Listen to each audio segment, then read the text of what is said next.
Ladies and gentlemen, welcome back to another Daincast. This time, we have a game from our friend Countess, playing on her alt known as Corvus. She's playing the red Protoss in the bottom left-hand corner of Zen LE.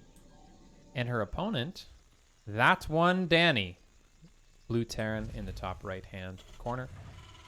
I know Danny is a 5k rated Terran on the EU server, so Countess has got her work cut out for her as she's floating around 4.7, 4.8, so definitely at a little bit of an MMR disadvantage, at least on paper here. Looks like she's going to be going for an interesting style of wall here with a gateway blocking this gap, potentially. Yep, blocking this gap, so it's going to give her a very forward position to be rallying her units towards the Terran's base to do a lot of damage early on. So I like this hyper-aggressive opening from Countess, especially if she adds a second pylon and a battery here to protect against the Reaper. But the scouting is going to be crucial for Countess at this stage because she needs to know if she's being cheesed, because this is a very vulnerable opening to cheeses. If there's 3 Raxes going up here or a Marauder coming, it might be a little bit difficult for her to deal with it.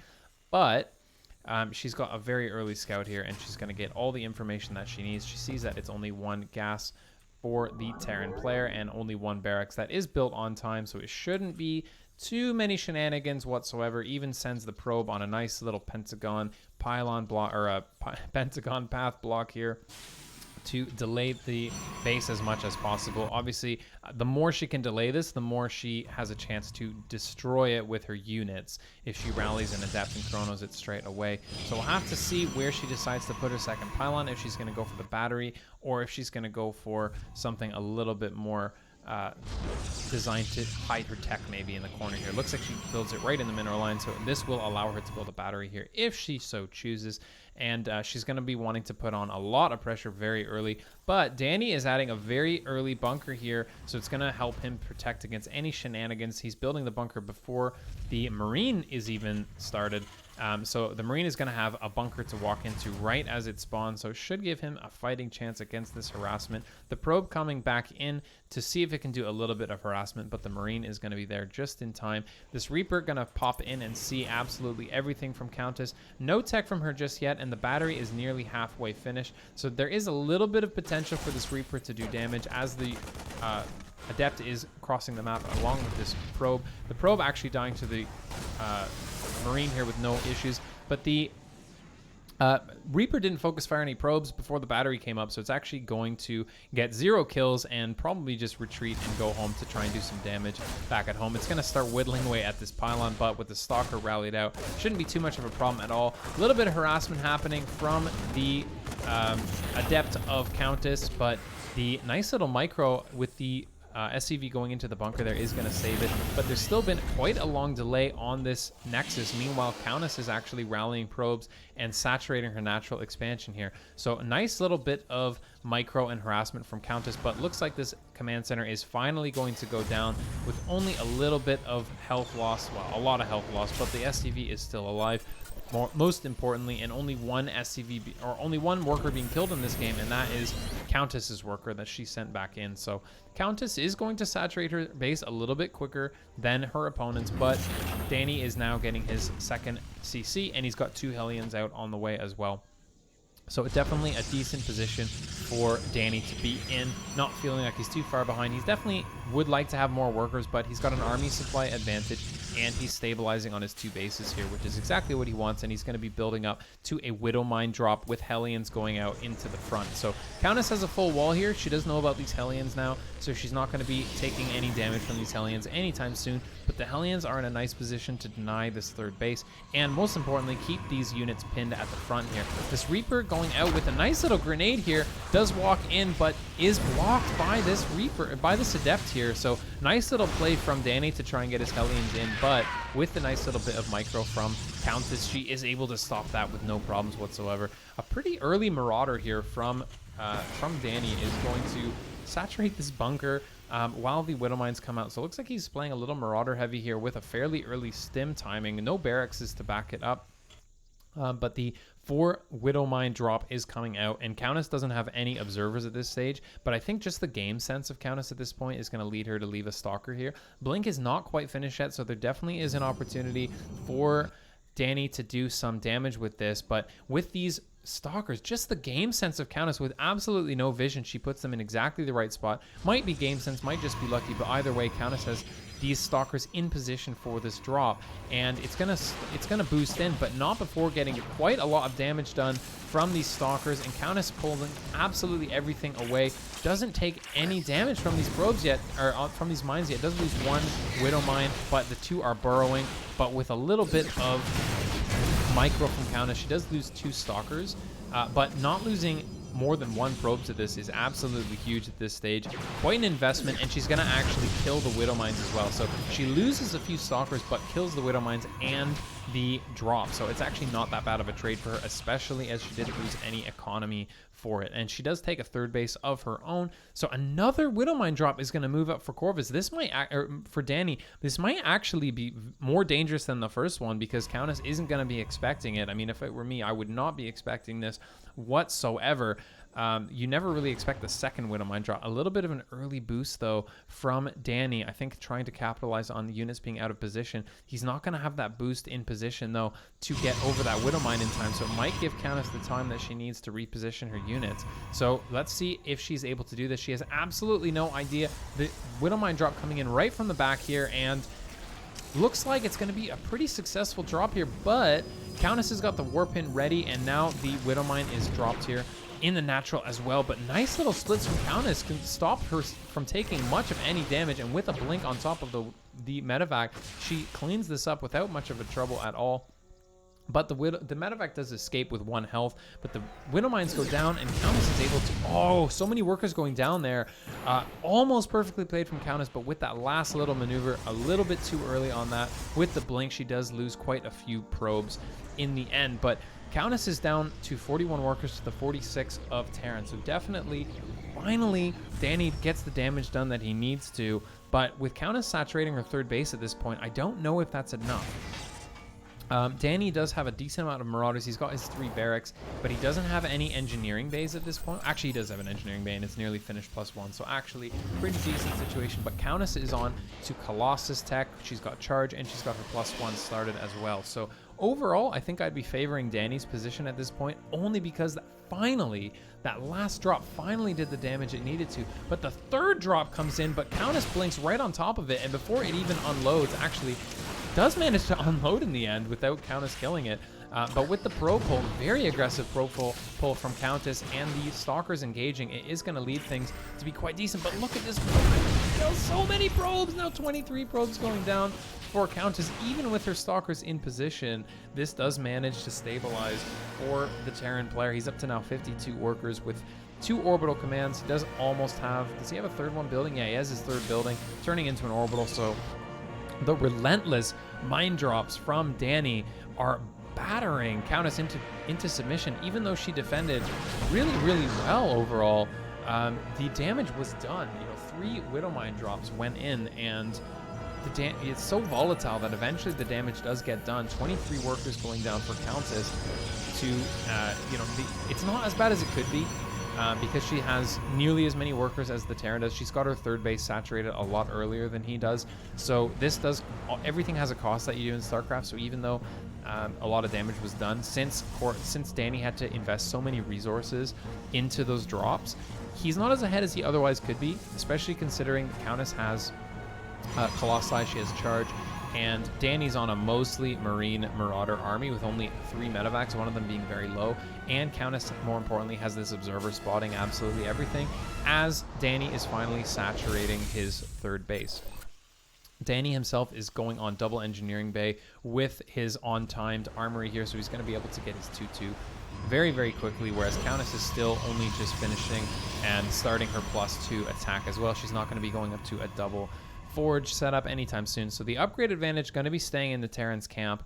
And even the tech advantage not looking too bad for Terran, as he's added quite a few Vikings at this stage. Countess looking to move out on the map with a small force of stalkers just to see what's going on, but she's going to have to blink out as soon as possible, sniping a single mine here, but quite a few stalkers going down, 2 or 3 going down for her troubles. So Countess at least knows that this is a push out, and she's going to be able to regroup with the rest of her army, and she is defending the top of this ramp. There aren't enough Vikings to completely obliterate the Colossi before they do their damage, though. So quite a nice engagement for Countess at this stage. The stalkers are engaging, but actually Terran with the upgrades and with the overall Viking advantage here is going to finally lead to a pretty scary situation for Countess with a little bit of Warp Prism Micro, though. She does manage to keep these Colossus alive longer than they otherwise might be, and with a little bit of Focus Fire on these Vikings, some nice micro tricks from Countess. She keeps 2 Colossi alive, and now with the Warp In, she's going to stabilize here with only a little bit of Marine Marauder left. So that Warp Prism Micro definitely paying dividends for Countess, keeping those Colossi alive. And now that the Vikings are gone, Danny's gonna have to remake these. He doesn't have the production time to create anymore. And now that Countess is engaging on the remainder of his army, he loses quite a lot. And now things are looking really nice for Countess. With a little bit of a blink here, she's gonna be able to punish this base from Danny. He's not gonna be able to get it up, actually. And Danny does have the army supply advantage, but you wouldn't know it given the positioning of Countess's army here. With the Warp Prism, she's going to be able to get into the Warp In here, and there's only 2 Vikings out now to the 2 Colossi of Countess, and this is going to mean that even though Countess has a lower army supply, she's going to be able to trade a lot better than she otherwise would. With a little bit more micro here, she does keep the Colossi alive once again. Countess realizing that there's too much bio there for her to engage, but these Colossi are so low, but they've both got a fair amount of kills, 4 and 5 kills respectively, and they've done, more importantly, a lot of damage. And Countess being a step ahead here technologically from her Terran opponent. She's getting the Templar with Storm. Does she actually have Storm started? And she's adding a second Forge now, so she's going to be catching up in upgrades, taking a 4th base of her own. Danny building a base right on position here, on location, I should say, is going to keep him in the game. But Countess's 4th base is finishing now, so she definitely is ahead a little bit in the economic regard, but she's behind in the army, so she's going to need to get a lot of work done with these storms, with these Colossi. But there's no Ghost Academy just yet. I think only now building a Fusion Core is Danny with the 2nd starport. I think he's preparing for more Colossi, more Disruptor-based army, but the Storms might actually be able to do quite a lot here, as he's quite late in adding his Ghost to this composition. Countess is frantically trying to defend this base, but with the Templar adding, it is going to scare Danny away at this stage. So Danny's going to want to be looking to do some multitasking. He has that raw amount of army, but as time goes on, Countess's army is getting bigger and bigger. She's catching up now. Now only 30 supply down to the 102 army supply of Danny. So not a bad situation for either player to be in, to be honest, but Danny's lack of ghost tech in this game is going to potentially be his downfall. He's moving out a large amount of Marine Marauder to the south side of the map, might be doing a little bit of a doom drop here, pulling Countess apart. He's got a small amount in the top half here. Countess is going to want to kill this as soon as possible, but there's nothing defending the bottom here for Countess, so it's definitely a scary position to be in. But if Countess can clean this up without taking too much damage, she might be able to split off her army and go respond to this. But now that the army is warping in, she's going to recall everything here, leaving a decent amount of army at the top to defend the rest of this. So the multitasking could be good for Countess. She is cleaning up everything, and a big storm landing on the ramp is going to wipe out a lot of this bio. But now the Viking is connecting with the Colossi and does manage to kill one of the Colossi, but there's no Vikings left. And more importantly, the fight on the top gets cleaned up by only gateway units. So Countess has done a really great army split here and has managed to defend this big attack from the Terran player. But now the Terran is up to 107 army supply to only 65 of Countess. He's also on 2-2 upgrades. To the only 2-0 of Countess. Even has ship upgrades at this point and is adding Liberators, so it's going to be a difficult position for Countess to be in. Even though she defended that attack, she does have an economic advantage over the Terran player, but she's down in upgrades, and the longer this game goes on, the greater chances are going to be for Danny to be adding his Ghost tech, but for some reason, he still has not added it. So as long as these Ghosts are able to get in range of this army, he should be in a decent position. It looks like he's choosing to fight this with only Liberators at this stage, thinking he can get the damage done. But if these storms come off, he is going to be able to do a lot here. And Countess engaging here with a few storms on the Liberators is going to be able to do a lot of damage here. But now the bio is closing in and the Liberators are sieging up. But with another few storms here, the bio is just melting with a little bit of fancy Warp Prism Micro. Countess keeps everything alive, but the bio is barreling down, and Countess is going to need to engage this very carefully so that she doesn't lose things to the Liberators, but some nice little blinks, some nice little positioning from Countess means that everything gets cleaned up for the Terran. Terran does escape with a few medevacs and a few Marauders, but all the tech units basically for the Terran, so many Liberators going down. This puts Countess in a fantastic position. Now she's only down 14 army supply, and she's closing in on the upgrade gap. So the lack of these ghosts is really, really hurting Danny. I can't help but feel this is a game-breaking mistake here. 1 or 2 ghosts here with an EMP would absolutely level this army. The Templar are really the damage dealers here. Otherwise, it's basically just a single Colossi and a bunch of Zealots. But now Countess decides this is the time to engage. She does have a nice split to deal with from the Terran player, but a decent storm does connect finally. But with the spread out and the planetary fortress, it's going to be difficult for the Terran to deal with. But now another few storms coming out, absolutely melting everything. 4 or 5 Liberators being added here are going to maybe stabilize here, but as long as Countess repositions here, she shouldn't be in too bad of a position, and she's adding 2 Stargates of her own, so she will eventually be able to add some Tempest to start whittling down, and there's really only Liberators left. They're being made quite a few. She's got Danny has 3 starports here with reactors creating Liberators, but that's if he's on only Liberators. He needs that Bioforce to deal with this, so it could be a difficult situation for him if he's forced to constantly reposition these Liberators against the more mobile Protoss army, but it really depends on how the engagements go here. And there's so much Protoss here. Corvus going up to 65 supply here. Lots of Zealots, not taking too much damage from these Liberators, attacking straight into the planetary fortress. But as this happens, lots of these SCVs are going down. But with this great defensive position from Danny, he does manage to stabilize and hold without losing anything. Even a recall on this last Colossus does send Countess home.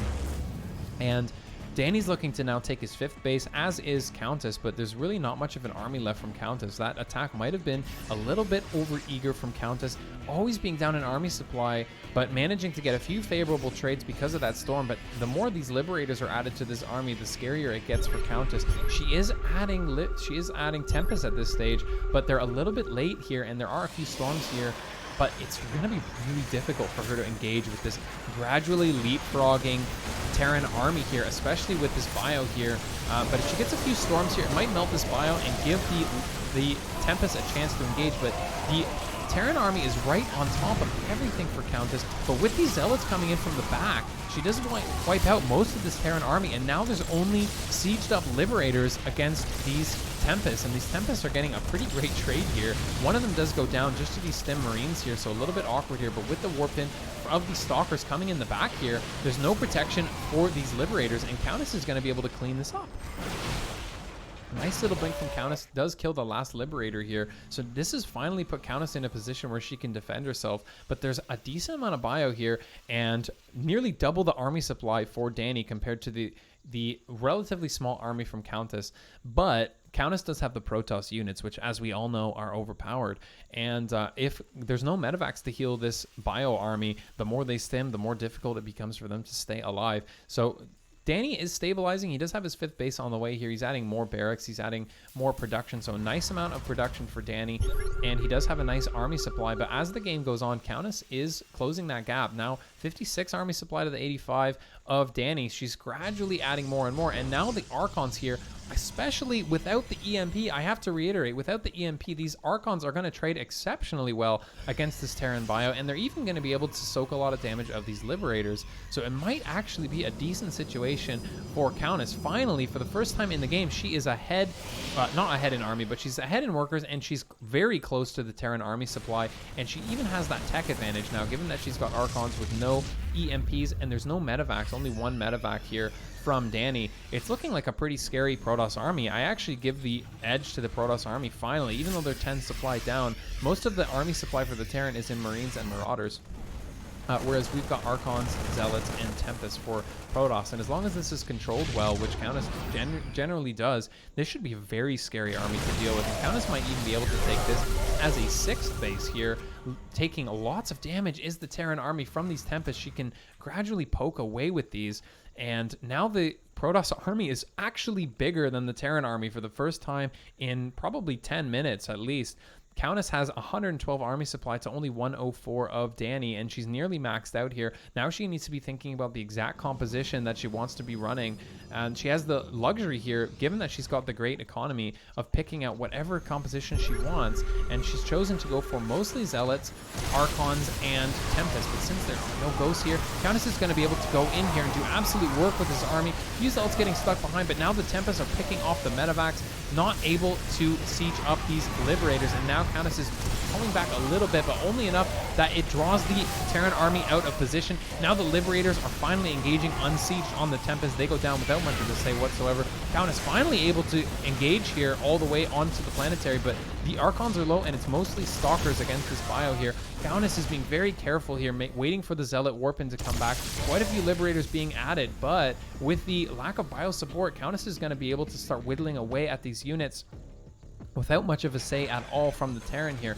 The Terran is sieging up the Liberators to create a safe space, but with these Tempests, Countess could choose to engage on them without much of a say of the Terran whatsoever. It's basically just Liberators here against Tempests, with the bio out of position here and the SCVs in transfer. There isn't going to be much of a situation, so they're going to lose quite a few of these for free, and now it's just basically bio against Tempests.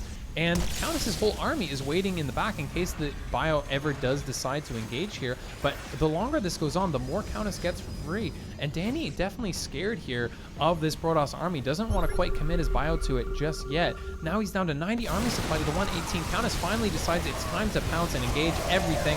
Now the Tempests are focusing on the Liberators, and as soon as these Liberators go down, it's going to be just Storms and bio against the bio of the Terran. But once again, Danny holds here just barely, but he's gone down to 49 workers. So Countess is doing the damage that I think she needs here, because every time she engages, some of these workers are going down. So a lot of pressure being put on here. And more importantly, the Tempests are not going down. They're getting snipes left and right.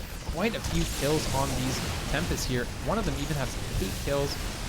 And she's finally deciding to commit to this base, just going to right-click it down. And now finally the base does go down with a big warp-in from Countess. This is going to lead to a very scary situation for the Terran to deal with. Looks like he's going to say, you know, it's time to go to sleep when you lose to 4.6k traps. So a little bit of BM, but he does say a GG in the end. So he's, you know, a little bit salty here about this, but looks like he's going to blame it on his lack of sleep. So whatever the case may be, Countess does edge her way out in this game, and the victory goes to her.